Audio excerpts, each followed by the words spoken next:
tell you about a girl's dream, but I like this statement. It's not the strongest to survive, nor the most intelligent, but the most responsive to change.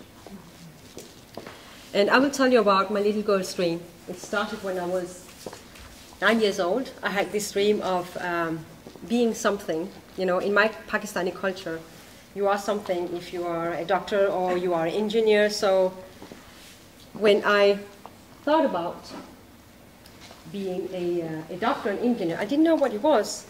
And when I was told about it, I said, I want to be a power woman, you know, something like these. But they weren't. There weren't these Charlie's Angels weren't there at that time. But thinking about being a doctor, I get these associations. And I said, yuck. What is this about? Or like the other picture is coming up also, and that really frightened me.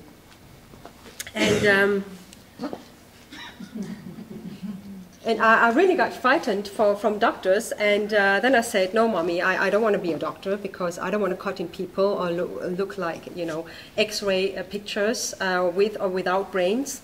So I decided to become like this one. I thought, that's very secure, that's very, it looks like a very secure type of position, and that's maybe an engineer with, you know, running around and having fun. But then all the challenges started in my life. At the age of 13, I was brought to Pakistan by my parents for getting an injection of culture, you know. I was getting a teenage and I had to know about the Pakistani culture. And I can tell you that it was a whole year, and that wasn't a tropical vacation. That was pretty challenging. And and then the next challenge started. It wasn't a challenge. I was brought to Mecca for a pilgrimage. I'm from a Muslim background. And that was a lovely experience, I can tell you. I was in Mecca and I felt like a free bird. But the challenge started when I came back and I voluntarily wanted to wear a scarf. And then my real challenge started when I got married at the age of 25. It was a Pakistani guy in Denmark, and we got divorced after a year.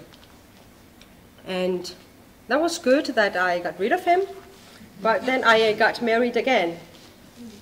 And this time I got more beautiful rings than I did first time, so that was a good part of it. And he was more educated, and I got 2 lovely kids out of it. And after 9 years, I got divorced again.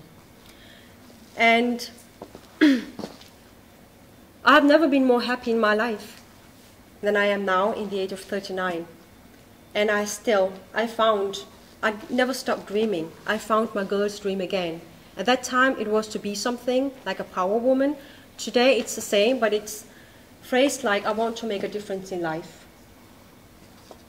And in my darkest moments, I keep my hand like that, and I open my hand, and I see this colorful butterfly. That is my girl's dream that I want to live out, and that's what I do. And it shines in my eyes like a shining spot on earth. And I want to show people that, tell people that regardless what happens in your life, don't give up hoping. Don't forget your girl's dream, because it starts there when you are 9 years old. You can read about, in the books about people have done fantastic things in their lives despite from the challenges. You can do that as well. It's a question about belief. And I love that quote from Hersley, experience is not what happens to a man, it's what you do to what happens to you. So please go back, find your girl's or your child's dream. It starts when you're 9 years old. And when you are walking in darkness, you have to believe in seeing the light. If you believe in it, you will see it. And you have to believe that the grass is greener on the other side. It is greener. If you don't believe in it, it will never be. If you believe in it, you will make sure that it becomes greener on the other side. So don't stop dreaming. Find your little girl's dream or little child's dream.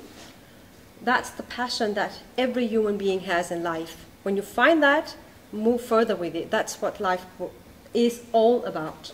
Thank you very much for listening.